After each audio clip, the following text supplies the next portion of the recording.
Ma'asyiral muslimat yang dimuliakan Allah Subhanahu wa taala. Bab ini sangat penting untuk kita pelajari karena bab riya ini adalah bicara tentang penyakit hati yang paling bahaya. Terkena siapapun, mau orang awam, mau orang alim, mau orang biasa, berharta ataupun orang-orang saleh, semua pasti terkena penyakit. Makanya saya nasihatkan jangan pernah bosan untuk mengulang-ulang kajian tentang bahaya riya. Karena ada orang yang mengatakan, ini sudah sering dibahas Ustaz. Hampir semua Ustaz membahasnya. Pembahasan yang lain saja. Jangan pernah mengatakan seperti itu. Karena bahaya riya ini luar biasa. Bukan hanya terkena ibu-ibu, saya pun yang bicara bisa terkena. Bahkan sekelas para sahabat Nabi SAW, seperti nanti yang kita akan bacakan di sini hadis dari Abi Sa'id Al-Khudri radhiyallahu anhu atau riwayat marfu dari Abu Sa'id Al-Khudri radhiyallahu anhu. Sampai-sampai para sahabat Nabi SAW diingatkan oleh Nabi SAW bahwa fitnah Dajjal tidak lebih bahaya dibandingkan fitnah riya. Padahal fitnah Dajjal itu fitnah yang sangat menakutkan para sahabat. Karena Rasul menakut-nakuti mereka. Tapi rupanya riya jauh lebih menakutkan dibandingkan fitnah Dajjal. Makanya para ulama sampai mengarang kitab tentang masalah riya ini berjilid-jilid karena bahayanya. Ma'asyiral muslimat yang dimuliakan Allah Subhanahu wa taala. Riya ini ada 3 macam. Pertama, disebut riya itu sendiri secara umum. Kemudian di sana ada sum'ah. Kemudian di sana ada syuhrah. Ada riya, ada sum'ah, ada syuhrah. 3-tiganya disebut riya. Adapun riya itu sendiri, secara bahasa disebutkan para ulama itu dari kalimat ra'a yura'i. Artinya menampakkan sesuatu untuk dilihat manusia. Makanya secara istilah ulama mengatakan an yakumal fardu bi amalin salihin liyunala bihi ridwan nas wa yabdu bi madhari afdal amamah. Sebagian ulama mengistilahkan riya ini, memang definisi riya berbagai macam yang dikemukakan para ulama. Tapi intinya sama, di mana seseorang melakukan amal saleh hanya untuk mencari redha manusia. Kemudian dia menampakkan amal itu sebaik mungkin di hadapan manusia untuk mendapatkan pujiannya. Itulah riya. Dia tidak akan puas dalam beramal kalau belum ada pujian. Dan dia akan malas beramal kalau tidak ada pujian. Karena ciri-ciri orang yang riya itu, mereka disebutkan dalam Al-Quran, wa idza qamu ilas salati qamu kusala. Apabila mereka tegak mendirikan salat, mereka salat dengan cara yang malas-malas. Karena tidak ada pujian. Kalau ada pujian mereka baru semangat untuk beribadah. Adapun sum'ah, ini pun bagian daripada riya. Cuman bedanya kalau riya itu ketika dia beramal saleh, dia ingin dipuji manusia. Dilihat manusia, kemudian manusia yang melihatnya memujinya. Kalau sum'ah itu, seseorang yang beramal, boleh jadi mungkin amalan itu tidak ada orang yang tahu kecuali dia. Tapi kemudian dia menceritakan setelah. Namanya ibu malam-malam tahajud. Selesai tahajud. Besoknya ibu cerita sama kawannya. Semalam alhamdulillah saya tahajud. Untuk mendapatkan komentar yang baik dari kawannya. Kalau kawannya memujinya, dia senang. Dia senang dengan pujian itu. Maka ketika dia mendengar pujian orang, itu disebut sum'ah. Kemudian dia pun tidak menutupi amalan. Kemudian di sana ada namanya syuhrah. Kalau bahasa sekarang ini ingin viral lah bahasa. Sedikit-sedikit ingin viral gitu. Berbuat sesuatu ingin viral. Ngeprank orang. Umpamanya ibu ingin sedekah. Kemudian ada orang lain yang disuruh ibu untuk meliputnya secara diam-diam. Kemudian diupload di media. Ingin syuhrah. Syuhrah itu ingin dikenal orang. Ingin viral gitu. Maka syuhrah juga bagian daripada riya. Jadi riya itu bisa riya itu sendiri. Bisa sum'ah, bisa syuhrah. Tiga-tiganya riya. Dan tiga-tiganya sangat bahaya kalau seandainya seseorang terpapar dengan penyakit ini.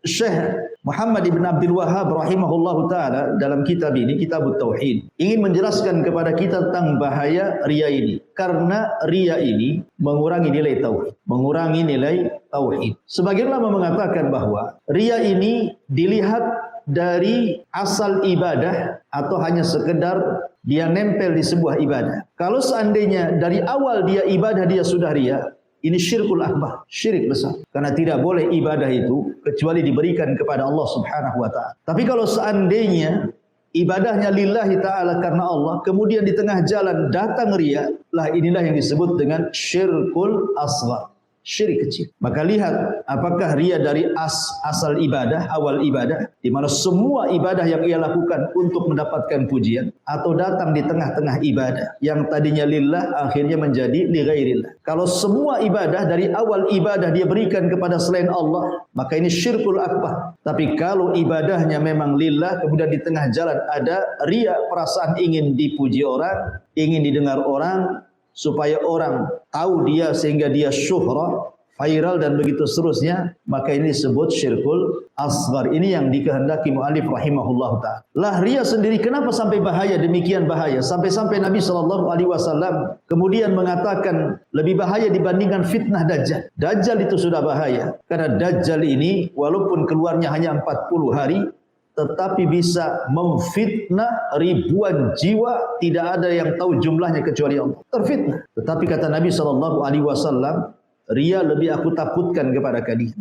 Kenapa? Karena Dajjal itu fitnahnya nyata, fitnahnya tampak. Nabi SAW menyebutkan sifat-sifatnya. Dia buta sebelah, di dahinya ada tulisan kafir, kemudian jalannya bengkok, kemudian rupanya jelek, banyak kekurangan. Tapi riya ini sifatnya rahasia, karena riya itu amalan hati. Orang tidak tahu, yang tahu hanya dia saja yang sedang riya. Dan yang kedua, bukan hanya sifatnya rahasia, lebih daripada itu sifatnya halus. Tahu-tahu riya saja, tahu-tahu riya saja. Dia sangka itu tidak riya pada harinya, halus. Ya. Seperti orang umpamanya sering sedekah, kemudian ditegur, apa enggak kamu enggak takut riya ya? Akhirnya kemudian dia meninggalkan sedekah karena takut riya. Orang yang meninggalkan sedekah karena takut riya, justru dia sedang riya. Orang bolak-balik ke masjid salat 5 waktu. Mungkin bapak suka ke masjid 5 waktu. Kemudian ada yang nyeletuk ke masjid tumben nih, ke masjid terus nih. Kayak Pak Ustadz. Padahal dia bukan Ustadz. Akhirnya dia berpikir, aduh nggak enak juga ini 5 waktu ke masjid. Orang-orang nganggap saya Ustadz. Akhirnya dikurangi sholatnya. Yang biasanya 5 waktu jadilah 2 waktu. Karena takut dipanggil Pak Ustadz. Maka ketika dia tidak sholat dan mengurangi sholatnya, sama juga dia sedang riya. Karena riya itu bukan hanya beramal karena manusia, meninggalkan amal karena manusia pun riya. Karena intinya dia beramal tidak karena Allah.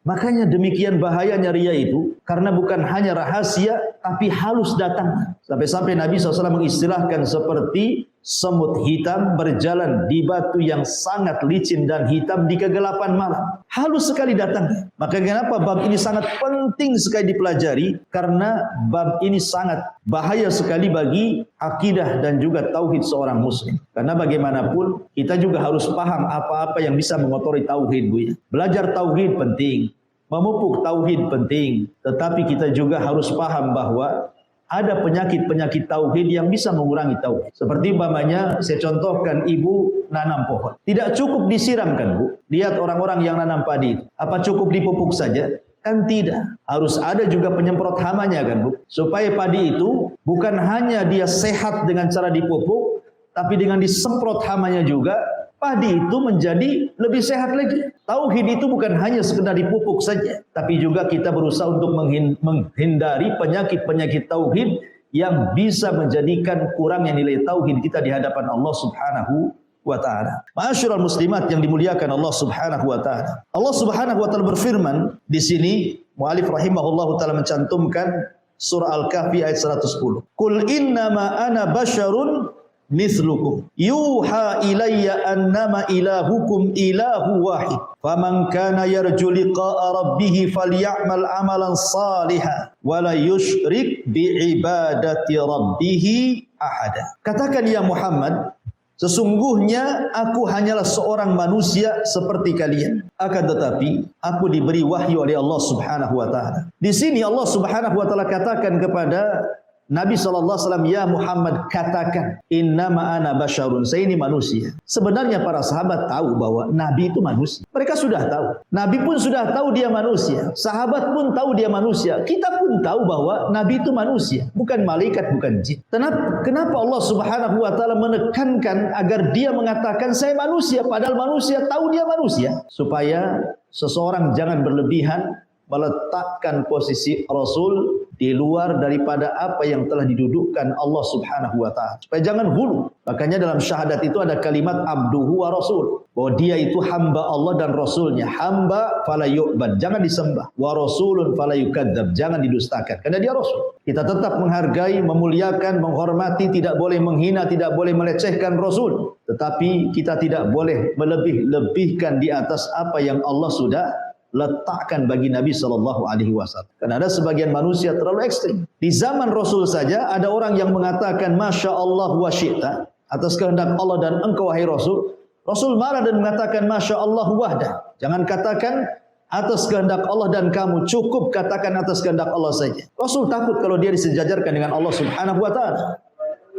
Makanya kemudian di sini dikatakan innama ana basyarun mithlukum, saya adalah manusia seperti kalian. Diwahyukan kepada saya, innama ana ilahukum ilahu wahid, sesungguhnya saya adalah Tuhan yang satu untuk kalian, sesembahan yang satu untuk kalian. Faman kana yarju liqa'a rabbih falyamal amalan salihah wala yusyrik bi ibadati rabbih ahada. Maka di sini Allah Subhanahu wa taala mengatakan, "Faman kana yarju liqa'a rabbi." Barang siapa yang mengharap perjumpaan dengan Rabbnya, hendaklah mengerjakan amal yang saleh, wala yusyrik bi ibadati rabbih ahada, dan tidak menyekutukan dengan siapapun dalam beribadah kepadanya. Syahidnya apa di sini? Syahidnya adalah falyamal amalan salihan wala yusyrik bi ibadati rabbih ahada. Kalau kita ingin berjumpa dengan Allah kelak di sorga, ingin menatap wajah Allah Subhanahu wa taala kelak di sorga, maka syaratnya dua di sini. Syarat yang pertama, falyamal amalan salihan, hendaklah beramal dengan amal yang saleh. Amal yang saleh itu artinya amal yang mencocoki syariat, amal yang mencocoki sunnah, amal yang mencocoki amalan Rasulullah, itu disebut amal saleh. Kemudian yang kedua, wala yusyrik bi ibadati rabbih ahada, dan tidak menyekutukan dengan Allah dalam beribadah kepada siapa. Kalimat wala yusyrik bi ibadati rabbih ahada, tidak menyekutukan seseorang pun dalam beribadah kepada Allah Subhanahu wa taala, masuk di dalamnya syirkul akbar dan syirkul asghar. Masuk padanya syirik besar dan syirik kecil, termasuk riya. Masuk dalam kategori wala yusyrik bi ibadati rabbih ahada. Karena riya ini tidak menyangkut masalah ittiba. Riya ini menyangkut masalah ikhlas. Di sini kan ada ittiba, ada ikhlasnya. Ada ittiba mencontoh Rasul, ada ikhlas beramal semata-mata karena Allah Subhanahu wa taala. Lah riya ini bicara tentang ikhlas. Di mana orang yang riya ini hakikatnya dia tidak sedang ikhlas saat beramal, karena diarahkan kepada selain Allah Subhanahu wa taala. Di sini sisi pendalilannya, wala yusyrik bi ibadati rabbih ahada. Dia tidak menyekutukan seorang pun dalam beribadah kepadanya. Baik. Ma'asyiral muslimat yang dimuliakan Allah Subhanahu wa taala. Tentu kalau kita bicara riya, kan ada sebabnya. Apa sih sebabnya orang itu bisa riya? Ulama mengatakan bahwa di antara sebab riya adalah ladzatul hamdi was sana'i, lezatnya pujian dan juga merasa lezatnya sanjungan. Kalau dia merasa enak, merasa lezat dengan pujian dan sanjungan, hati-hati. Ibu bisa terpapar riya. Kalau sudah mulai lezat, kok enak rasanya dipuji orang, kok enak rasanya disanjung orang, ini sudah terpapar penyakit riya. Karena seorang mukmin, Bu, hatinya tidak akan berubah, karena hatinya memang hanya diberikan kepada Allah. Mau dicaci, mau dimaki, ya biasa saja. Mau dipuja, mau dipuji, ya biasa saja. Artinya hati seorang yang muwahhid itu tidak akan terpengaruh dengan sanjungan pujian ataupun dengan cacian dan hinaan. Bagi dia sama saja. Bukan berarti kalau dicaci kemudian dia merasa kecil hati, kalau dipuji pula merasa besar hati. Tidak. Orang yang muwahhid ahli tauhid itu tidak akan merubah hatinya. Ini yang pertama. Yang kedua, al-khaufu minadz-dzam. Takut celaan orang. Takut celaan orang. Maka sebab riya yang kedua karena takut kalau dia dicela orang. makanya dia terus mengharap pujian orang. Ibu kalau beribadah kepada Allah Subhanahu wa taala jangan takut dicela orang. Karena kalau kita dalam rangka beribadah kepada Allah Subhanahu wa taala untuk mencari keridhaan manusia, tidak akan dapat keridhaan manusia selamanya. Karena ridha nas ghayatun la tuhsa. Ridha manusia itu sesuatu yang mustahil didapat. Makanya jangan takut celaan, teruslah beramal lillahi taala karena Allah Subhanahu wa taala. Kemudian juga di antara sebabnya adalah hubbul jah, cinta kedudukan, cinta kehormatan. Ketika seseorang kemudian mulai cinta kedudukan, cinta kehormatan, cinta supaya ingin viral, ingin syuhrah, terkenal, ini hati-hati. Kalau orang sudah pengen terkenal, suka terkenal, ini juga sebab munculnya riya. Kemudian yang ketiga, an-nadharu ila ma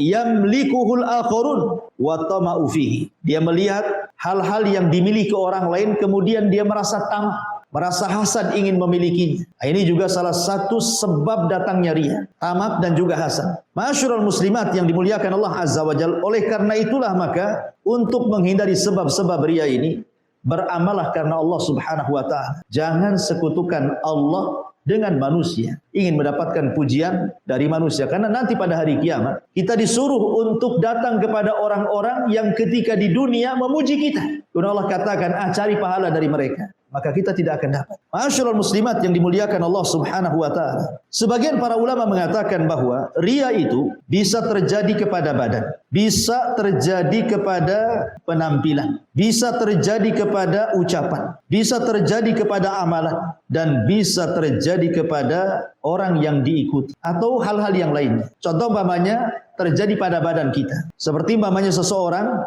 menampakkan kehusuan dalam beribadah. Jadi badan dia itu seolah-olah kurus kering gitu kan, supaya orang mengira dia ahli saum. Kemudian dia menampakkan bekas sujudnya supaya seolah-olah dia ahli sujud gitu. Kemudian dia menampakkan pakaiannya seolah-olah pakaiannya itu ahli zuhud, dan begitu seterusnya ya. Jadi dari badannya menampakkan sifat-sifat badannya seorang dia yang berijtihad padahal dia lillahi ta'ala. Seperti hadis ketika Nabi SAW mengatakan, awal man tusyu'ira bihin nar, orang yang pertama disentuh api neraka, didatangkan kepada mereka orang yang mati syahid, didatangkan kepada Allah Subhanahu wa taala orang yang mati syahid, didatangkan kepada Allah orang yang ahli sedekah, didatangkan kepada Allah orang yang ahli Quran. Kemudian ditampakkan amalannya, bagaimana badan dia sedang membaca Quran, bagaimana badan dia sedang berjihad, bagaimana badan dia sedang bersedekah. Kemudian Allah katakan, betul itu kalian? Ya, itu saya semua ya Rabb. Maka Allah mengatakan, kadzabtum, dusta kalian. Engkau mujahid, engkau berperang supaya orang mengatakan kau ini pahlawan.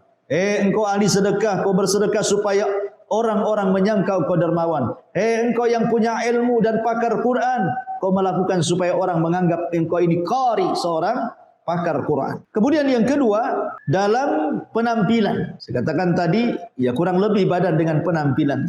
Jadi penampilannya kusut, ya kan? Dan begitu seterusnya supaya orang menganggap dia zuhud dan lain sebagainya. Termasuk juga riya bil qaul, dengan ucapan. Ya, riya dengan ucapan. Umpamanya dia mungkin seorang dai, seorang ustadz yang berceramah gitu. Jadi ucapannya itu, ceramahnya itu bukan untuk mengingatkan manusia, supaya orang menganggap dia ustaz saja. Ya, jadi hati-hati ini, kalau ustaz saja bisa kena riya, apalagi ibu-ibu yang bukan ustaz gitu maksudnya. Kemudian juga riya dengan amal, seperti beramal karena selain Allah Subhanahu wa taala, menampakkan salat yang khusyuk, yang panjang, ya, sujudnya yang lama, rukunya yang lama, dan begitu seterusnya. Maka ini pun bagian daripada riya. Intinya riya itu bisa masuk ke salat, ke zakat, ke puasa, ke haji, ke sedekah, bahkan ke penampilan, bahkan kepada muamalah, bahkan kepada pertemanan, bahkan dalam skala rumah tangga, skala bertetangga, skala orang banyak.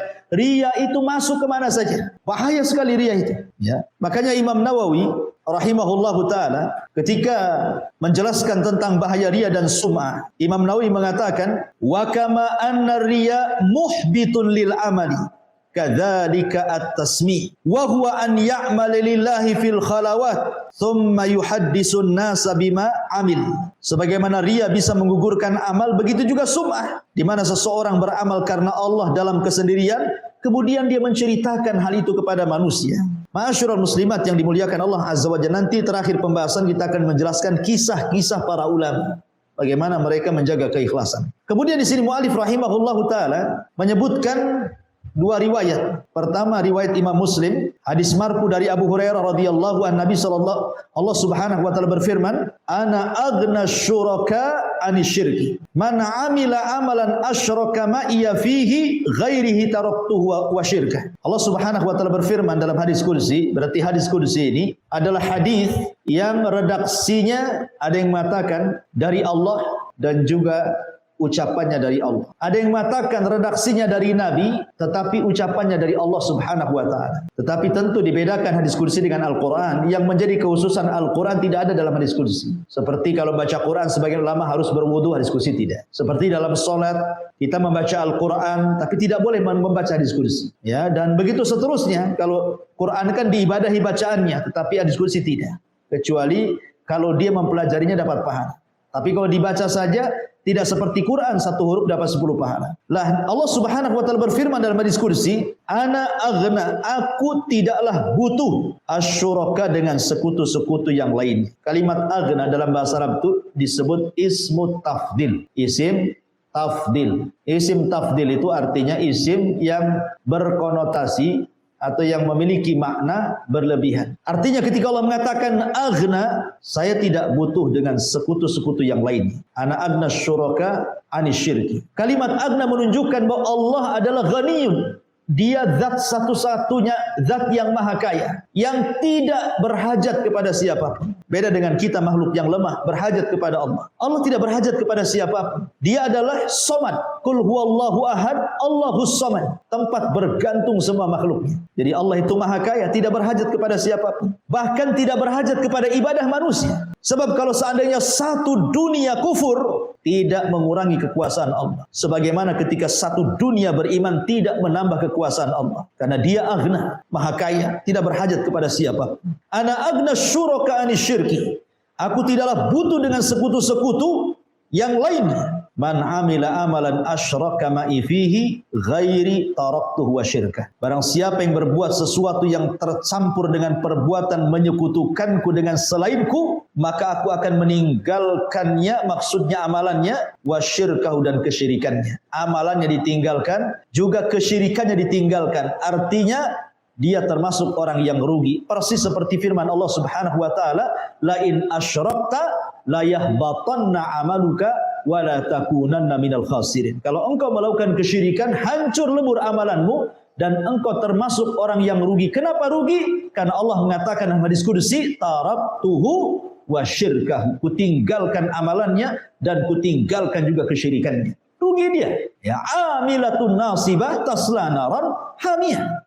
Dia beramal dengan amalan yang melelahkan, menghabiskan waktu dan biaya. Rupanya di akhirat masuk neraka. Kenapa? Karena dia beramal bukan karena Allah. Beramal diberikan kepada selain Allah Subhanahu wa taala. Kemudian hadis yang terakhir, hadis yang dikeluarkan Imam Ahmad, meriwayatkan dari hadis marfu sampai kepada Rasul dari Abu Sa'id Al-Khudri radhiyallahu an, Rasul mengatakan, "Ala ukhbirukum bima huwa akhwafu alaikum indi minal masihid dajjal."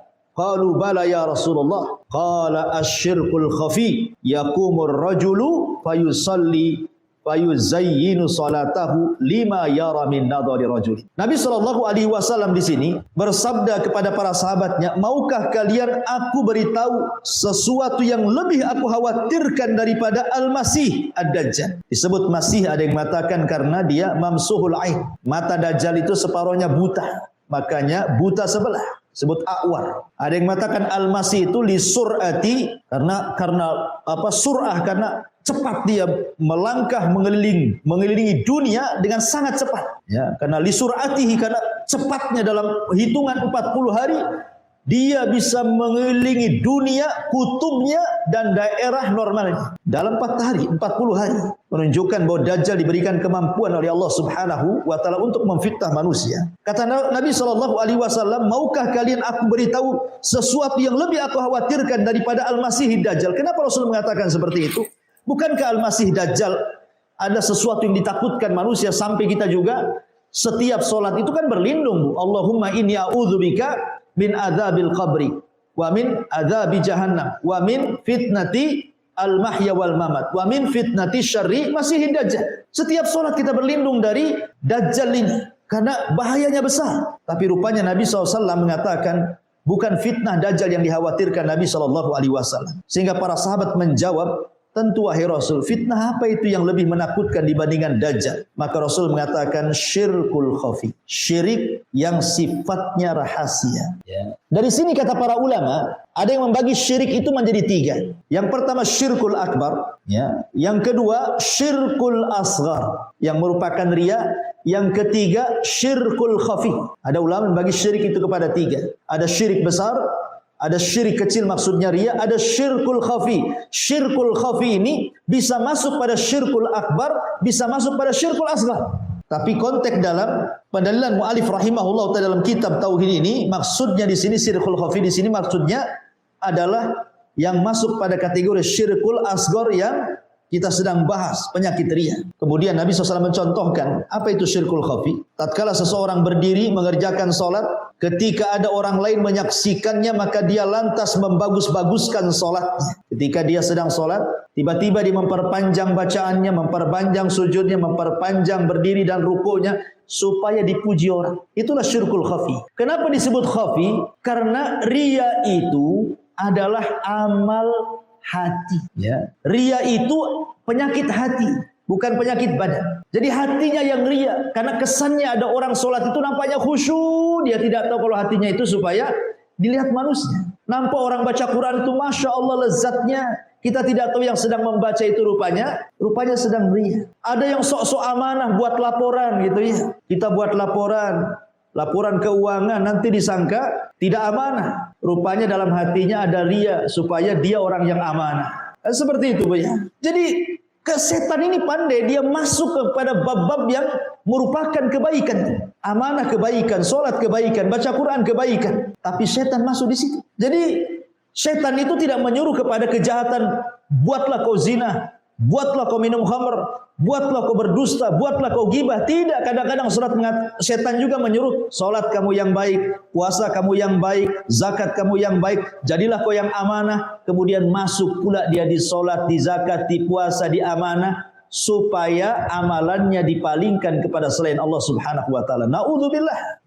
Ma'asyiral muslimat yang dimuliakan Allah Subhanahu wa taala. Inilah bahayanya riya. Di dalam Al-Qur'anul Karim, lihat bagaimana Allah Subhanahu wa taala menjelaskan begitu bahayanya riya itu. Dalam surah Al-Baqarah ayat 264 Allah katakan, "Ya ayyuhalladzina amanu la tubtilu sadaqatikum bil manni wal adha kalladzi yunfiqu malahu ria'an nas wala yu'minu billahi wal yaumil akhir wa mathaluhu kamathali safwanin alaihi turabun fa asabahu wabilun fatarakahu salda la yaqdiruna ala syai'in mimma kasabu wallahu la yahdil qaumal kafirin." Wahai orang-orang yang beriman, janganlah kamu merusak sedekahmu dengan menyebut-nyebutnya dan menyakiti perasaan penerimanya, seperti orang-orang yang menginfakkan hartanya karena pamer kepada manusia dan dia tidak beriman dengan Allah dan hari akhir. Perumpamaannya kata Allah, orang itu seperti batu yang licin yang di atasnya ada debu, kemudian debu itu ditimpa hujan lebat, maka tinggallah batu itu licin lagi. Mereka tidak memperoleh satu apapun dari apa yang mereka kerjakan dan Allah tidak memberi petunjuk kepada orang-orang kafir. Lihat bahaya riya, gugur amal. Gugur amal. Kalaupun yang riya dalam bentuk syirkul asghar tetap menggugurkan amal walaupun tidak mengeluarkan dari Islam. Karena bedanya syirik besar dengan syirik kecil. Kalau syirik besar mengeluarkan dari Islam, kalau syirik kecil tidak mengeluarkan dari Islam. Kalau syirik besar mengekalkan pelakunya di neraka, kalau syirik kecil tidak mengekalkan pelakunya di neraka. Kalau syirik besar menghapuskan seluruh amalan dia di dunia sehingga dia mati kafir. Tapi syirkul asghar adalah menghapuskan amalan yang ditempelinya saja. Syirik besar menjadikan orangnya kafir, syirik kecil tidak menjadikan orangnya kafir. Tapi walaupun demikian, orang yang beramal karena riya hapus amalan yang dikerjakannya dan dia masuk pada dosa besar. Bahkan dibandingkan dosa besar, masih besar orang yang melakukan riya dosanya. Jadi di sini Allah Subhanahu wa taala perumpamakan bahwa orang yang melakukan riya itu seperti orang meletakkan debu yang merupakan pahala diletakkan di batu licin, tiba-tiba kemudian datang hujan dihempasnya pahala itu yang merupakan debu itu, kemudian tetaplah batu itu licin. Enggak dapat apa-apa.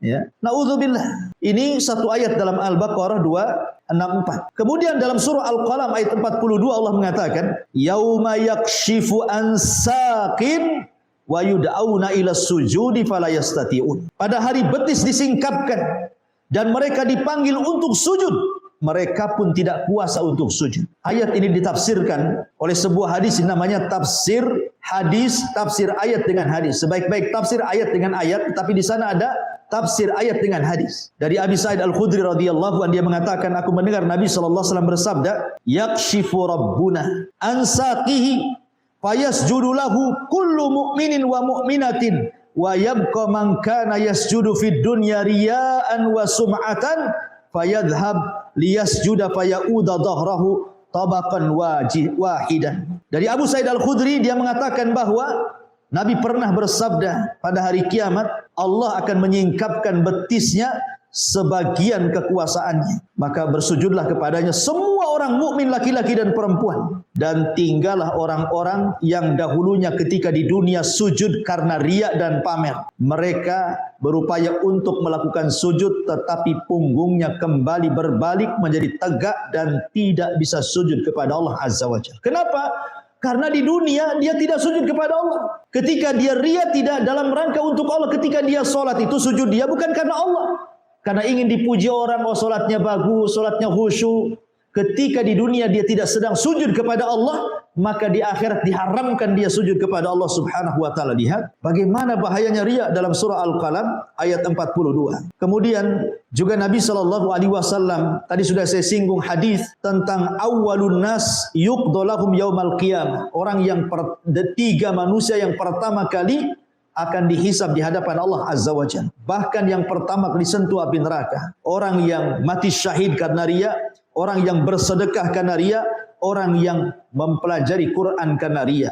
Mereka awal man tusyu'ira bihin nar. Orang yang pertama kali disentuh api neraka. Kemudian Nabi SAW mengatakan, man ra'a ra'allahu bi, wa man samma'a samma'allahu bi. Barang siapa yang riya di dunia ataupun sum'ah di dunia, maka Allah akan perlihatkan sebagai penghinaan pada hari kiamat, dan Allah perdengarkan sum'ahnya pada hari kiamat supaya orang tahu siapa dia, supaya orang tahu ketika dunia itu beramal untuk siapa. Allah permalukan di hadapan manusia kelak pada hari kiamat. Naudzubillah. Ya. Ma'asyiral muslimat yang dimuliakan Allah Subhanahu wa taala. Bashir Ibnu Aqrabah Al-Juhani, dia mengatakan, mendengar sabda Nabi sallallahu alaihi wasallam, "Man qama bi khutbatin la yultamasu biha illa riya'an wa sum'atan auqafahu Allahu azza wa jal yaumal qiyamah mauqifar riya'in wa sum'atin." Siapa yang berdiri berkhutbah, ini seorang ustaz, seorang dai, seorang kiai, ketika dia berkhutbah tidak mencari sesuatu kecuali karena riya dan sum'ah. Turun dari khutbah, gimana tadi ceramah saya, bagus tidak? Ya. Gimana pembahasannya, bagus tidak? Apa yang kurang dari saya? Maka Allah nanti pada hari kiamat akan diberdirikan orang ini dalam kondisi ditampakkan riya dan sum'ahnya di hadapan para pengikutnya. Dipermalukan oleh Allah Subhanahu wa taala. Na'udzubillah. Ma'asyiral muslimat yang dimuliakan Allah Subhanahu wa taala. Lalu apa sih alamat-alamat orang ini bahwa dia itu terkena riya? Yang pertama, alamat yang jelas bahwa dia terkena riya adalah al-kasal, malas, Bu. Orang yang riya itu pemalas. Adamul iqbal alal amal. Dia tidak mau menerima dan melaksanakan secara langsung amalan yang diperintahkan kepadanya. Bal wal imtina anil amali fi sirri. Bahkan dia tidak mau mengamalkan sesuatu dari amalan dalam kondisi tidak ada yang melihat. Jadi sudah malas, tidak menerima perintah. Kalaupun dia beramal harus di depan orang. Kalau tidak ada orang, dia pun tidak beramal. Kalau ada ciri-ciri ini pada ibu, hati-hati Bu, ibu terpapar riya. Kalau ibu tahajud kemudian malas, ya, tiba-tiba kemudian duha karena di rumah kawannya, ibu semangat duha, ya, karena ada di rumah kawannya, supaya kawannya, oh nampak si ibu ini alim nih, tukang sholat duha gitu. Tapi kalau malam malas dia bangun, hati-hati itu riya. Ya. Kemudian alan naqid al-qiyam binasyatin zaid bisyaklin alani.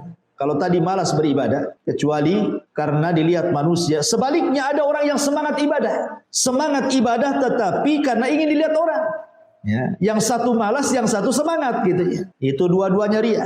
Dua-duanya ria. Dan itu sifatnya murai orang-orang yang ria. Karena orang yang ria itu pasti terikat dengan pujian. Kalau ada pujian semangat, kalau tidak ada pujian tidak bersemangat. Itulah orang yang ria. Ma'asyiral muslimat yang dimuliakan Allah, bagaimana cara obatnya supaya kita tidak ria?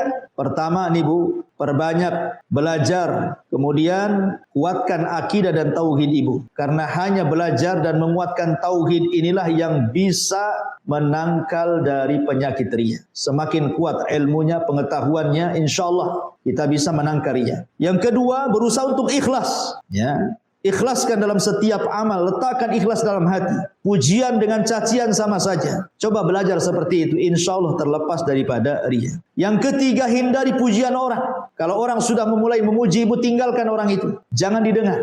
Ya. Nanti ada kisahnya. Ya. Kemudian yang keempat, cobalah obati ria dengan cara berusaha berdoa kepada Allah Subhanahu wa taala agar Allah menjauhkan Ibu dari ria, dan juga kenali azamatullah, keagungan Allah Subhanahu wa taala, bahwa kita diciptakan oleh Allah dan harus beribadah kepada Allah. Allah yang ngasih rizki, Allah yang ngasih nikmat. Jangan kemudian kita beribadah kepada selain Allah. Dan teruslah Ibu mempelajari tentang bahaya ria, akibat-akibatnya, kemudian juga apa hukumannya di dunia dan di akhirat, supaya makin takut dan tidak melakukan ria. Dan hukum ria sendiri dalam Islam bisa masuk pada syirkul asghar, bisa masuk pada syirkul akbar, tergantung riyanya dari awal ataukah dari tengah. Wallahu a'lam. Taib Ibu yang dimuliakan Allah Subhanahu wa taala, kita masuk pada kisah-kisah yang menarik yang kita akan bisa petik pelajaran dari kisah-kisah para ulama. Bagaimana mereka menghindarkan diri dari riya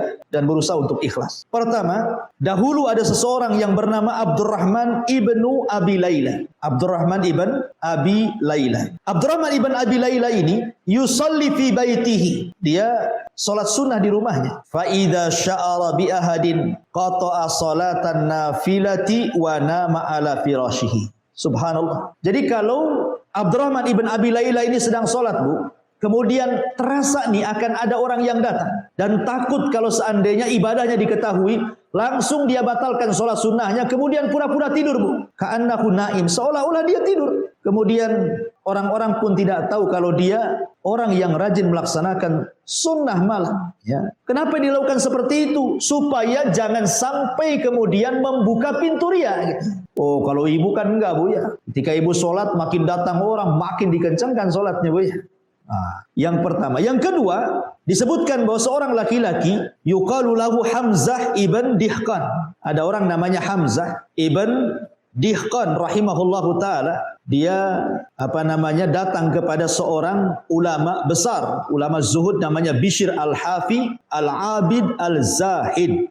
Kemudian dia mengatakan, uhibbu an akhluwa ma'aka yauman. Kata Hamzah ibn Dihqan ini, wahai Imam Bishr al-Hafi, boleh enggak saya bersamamu walaupun satu malam? Bishr al-Hafi itu ma'ruf, orangnya memang zuhud, dipuji Imam Ahmad, akhlaknya luar biasa. Jadi kata Bishr al-Hafi, ya tidak masalah kalau engkau ingin satu malam menginap di rumahku, tidak apa-apa. Karena Hamzah ibn Dihqan ini ingin, karena kan Bishr al-Hafi kan dikenal dengan zuhudnya, ibadahnya, dia ingin tahu gitu kehidupannya. Jadi dia mintalah, saya ingin nginap di rumahmu satu malam, boleh enggak? Kata Bishr al-Hafi, ya boleh saja, silahkan gitu. Akhirnya ditentukan waktunya. Kemudian ketika dia pun bergegas ingin datang ke rumah Bishr al-Hafi, rupanya dia tidak janjian dengan Bishr al-Hafi. Dia langsung datang gitu saja. Rupanya dia melihat Bishr al-Hafi sedang sholat. Diintip sama dia, Bu. Kemudian dia didengarkan apa yang dibaca dalam sujudnya Bishr al-Hafi ini. Rupanya Bishr al-Hafi mengatakan dalam sujudnya, Allahumma innaka ta'lam fauqa arsyika anna adama syuhrati ahabbu ilayya min syarafi. Ya Allah, sesungguhnya engkau tahu di atas arasmu sana bahwa aku tidak suka dikenal orang, aku tidak suka terkenal viral. Ya. Kemudian dia mengatakan, Allahumma innaka ta'lam fauqa arsyika annal faqra ahabbu ilayya minal ghani. Ya Allah, engkau tahu bahwa kefakiran lebih aku cintai dibandingkan kekayaan. Allahumma innaka ta'lam fauqa arsyika anni la autara ala hubbik la ausara ala hubbika syai'a. Ya Allah, kau tahu tentang diriku bahwa aku tidak suka ada orang yang kemudian memuji kepadaku berlebih-lebihan. Jadi Bishr Al-Hafi ini berdoa kepada Allah Subhanahu wa taala karena dia akan berjumpa dengan orang. Dia khawatir penyakit-penyakit riya itu datang kepadanya. Rupanya doa-doanya didengar oleh siapa? Hamzah ibn Dihqan ini di balik rumahnya. Kemudian tiba-tiba Hamzah ibn Dihqan ini menangis melihat keikhlasan Bishr Al-Hafi yang luar biasa gitu. Tidak mau dia dilihat orang ibadahnya, dia tidak suka dengan syuhrah viral, tidak suka. Subhanallah. Ya, sekarang subhanallah, saya atau mungkin ustaz-ustaz yang lain ya, terkadang kita ini mudah terkena penyakit riya yang namanya syuhrah ini. Pengen viral, kajian direkam, ya, walaupun niatnya supaya untuk bermanfaat untuk orang. Terkadang baca komen-komen di bawah, memuji, terkadang terbuka juga pintu riya itu. Kalau sekelas Nabi saja takut dengan riya dibandingkan fitnah Dajjal. Kalau sekelas para sahabat takut dengan riya daripada fitnah Dajjal, apalagi kita Bu. Ya. Makanya bagaimana kemudian ulama mencontohkan kepada kita untuk menutup pintu riya. Kemudian juga diriwayatkan dari A'mash rahimahullahu taala, seorang alim ulama dunia. A'mash itu dia mengatakan kuntu inda Ibrahim An-Nakhai. Aku sedang berada di sisi Ibrahim An-Nakhai wa huwa yaqra'u fil mushaf. Sementara Ibrahim An-Nakhai ini sedang membaca mushaf Al-Qur'an. Kemudian fasta'dzana alaihi rajulun. Tiba-tiba ada orang yang datang hendak meminta izin kepada Ibrahim An-Nakhai. Apa yang terjadi? Faghattal mushaf wa qala la yarani hadza anni aqra'u fihi kulla sa'atin. Tiba-tiba ketika ada orang ini langsung ditutup mushafnya. Langsung ditutup mushafnya supaya dia tidak tahu dia sedang baca Quran. Subhanallah, ya. Jadi Ibrahim An-Nakhai ini sedang baca Quran, tiba-tiba kemudian datang orang, langsung disembunyikan Qurannya seolah-olah dia tidak sedang baca Quran. Padahal setiap jam dia baca Quran. Ada orang yang ikhlasnya kayak gini, Bu. Kalau kita sih, kalau bisa jangan baca Quran tak pakai mic, ya. Kalau bisa pakai mic, kalau listrik mati tak jadi ngaji dia. Ya, supaya orang tahu suaranya gitu. Kemudian juga dijelaskan, ada seorang alim yang namanya Zainul Abidin. Ma'ruf, Zainul Abidin ini salah satu cucu atau cicitnya Ali bin Abi Thalib radhiyallahu anhu. Ali ibnu Husain ibnu Ali ibnu Abi Thalib atau julukannya Zainul Abidin. Setiap malam, Bu, dia panggul tuh gandum itu 70 fuqara wal masakin, kebutuhannya ditanggung dia setiap malam. Jadi kalau umpamanya dia tahu nih, saya taruh gandum 1 karung di rumah ini, diperkirakan ini habis 1 minggu. Nanti minggu depan datang lagi, naruh lagi gandum di situ. Minggu depan naruh lagi di situ. Bukan 1 rumah, hampir 70 rumah orang-orang fuqara Madinah. Kemudian setiap bulannya dia sedekahkan.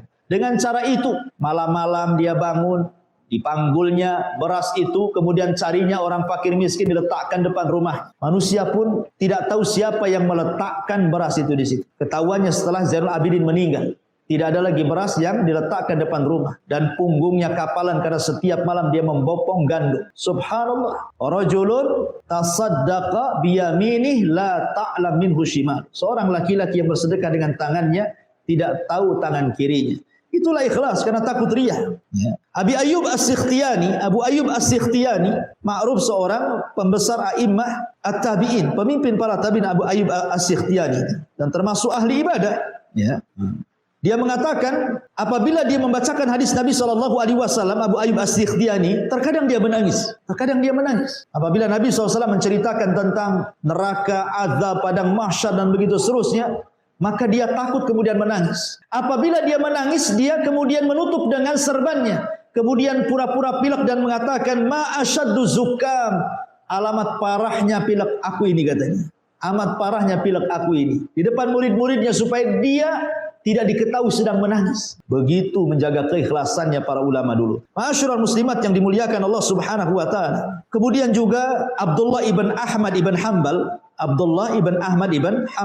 putra Imam Ahmad, kana abi. Dia menceritakan bapaknya, Imam Ahmad, kana abi, adalah bapakku, kata Abdullah ibn Ahmad. Idza kharaja fi yaumil jum'ah la yada ahadan yatba'u wa rubbama waqafa hatta yansarifa alladhi yatba'u. Imam Ahmad ini kalau berangkat Jumatan, dia akan mencari jalan yang tidak diketahui manusia. Kalau nampak ada orang lewat, maka dia pura-pura bersembunyi supaya tidak diikuti orang. supaya jangan sampai terkena penyakit waswas dan riya. Begitu para ulama sunnah. Ya, bahkan dikatakan seorang Muhammad ibn A'yun, dia adalah kerabat ataupun sahabat daripada Imam Ibnul Mubarak rahimahullahu taala, Muhammad ibn A'yun, dan dia adalah kawan daripada Abdullah ibn Mubarak. Jadi suatu ketika kata Muhammad ibn A'yun ini menceritakan tentang Abdullah ibn Mubarak. Kami di malam itu berada di peperangan ketika melawan Romawi. Fadhahaba Abdullah ibn Mubarak liyadha'a ra'sahu, maka Abdullah ibn Mubarak pun kemudian pergi ke pembaringannya untuk meletakkan kepalanya di atasnya untuk tidur. Pura-pura tidur. Ya. Ketika merasa seluruh pasukan itu sudah tidur, Abdullah ibn Mubarak bangun. Dan Muhammad ibn A'yun, dia sebenarnya tidak tidur. Dia ingin memperhatikan Abdullah ibn Mubarak. Jadi dia pura-pura tidur saja. Ya. Tiba-tiba kemudian Abdullah ibn Mubarak bangun gitu saja. Ketika manusia sedang tidur, kemudian sholat. Jadi tidak ada yang tahu sholatnya Abdullah ibn Mubarak setiap malam seperti itu. Kecuali siapa? Kecuali Muhammad ibn A'yun. Dia tahu bahwa Abdullah ibn Mubarak itu sholat ketika pasukan tidur. Makanya Muhammad ibn A'yun ketika mengetahui seperti itu, dia lantas kemudian mendatangi Abdullah ibn Mubarak dan mengatakan, sungguh mulianya dirimu. Di saat manusia sedang tidur, engkau bangun tengah malam sujud kepada Allah Azza wa Jalla. Ketika Abdullah ibn Mubarak ketahuan sholat malamnya, maka dia pun marah kepada Muhammad ibn A'yun dan tidak mau bicara lagi selamanya. Ya. Jadi dia nggak mau bicara lagi sama Muhammad ibn karena ketahuan ibadahnya. Takut riya, takut diceritakan kepada orang kemudian membuka pintu riya. Begitu para ulama. Kemudian juga diriwayatkan daripada Ibnu Jauzi dari Hasan, dia mengatakan, aku bersama Ibnu Mubarak, kemudian fa'ataina ala siqayatin wan nas yashrabuna minha fadana minha liyashraba wa lam ya'rifuhun nas. Jadi kata Ibnu Jauzi dari Hasan, dia mengatakan, aku bersama Ibnu Mubarak, kemudian kami datang ke tempat minumnya air. Maka manusia pun minum air. Maka Abdullah ibn Mubarak pun ingin minum air. Dia tutup wajahnya supaya manusia tidak tahu bahwa dia Ibnu Mubarak. Subhanallah, sampai seperti itu. Kalau ulama sudah dikenalkan itu. Sampai menutup muka. Kalau tidak ditutup, maka orang akan tahu Ibnu Mubarak dan memujinya. Dan itu akan membuka pintu riya. Fudail ibn Iyad dan juga Sufyan Ats-Tsauri pernah duduk berdua, berbincang-bincang tukar pikiran soal agama. Kemudian setelah selesai, maka masing-masing kemudian menangis dalam majlis itu, kemudian masing-masing pergi. Kata Sufyan Ats-Tsauri, arju an yakuna hadza la majlisun alaina rahmatun wa barakah. Saya hanya mengharap kepada Allah, mudah-mudahan pertemuan kita ini adalah majlis yang penuh dengan rahmat dan berkah. Kata Fudail bin Iyad, walakinni, akan tetapi diriku, akhafu ya Aba Abdillah, aku berbeda pula, aku takut wahai Aba Abdillah, alla yakuna adhar alaina, jangan-jangan majlis kita ini memadaratkan kepada kita. Kata. Yang satu memuji majlis, yang satu ketakutan dengan majlis. Abdullah ibn Mubarak suka dengan majlis ilmu dan mengatakan mudah-mudahan ada berkahnya kita berjumpa, bertukar pikiran soal agama. Kata Fudail bin Iyad, boleh jadi pertemuan ini madarat bagi kita, katanya. Kata Sufyan Ats-Tsauri, bagaimana kau bisa mengatakan seperti itu? Maka dijelaskan, alasta takhallasta min ahsani hadithika wa takhallastu ana ila ahsani hadithi. Bukankah hidupmu berusaha engkau melepaskan dari ujian ucapanmu supaya tidak dipuji orang, sebagaimana juga aku. Ketika aku berkomentar, aku tidak mau dipuji orang.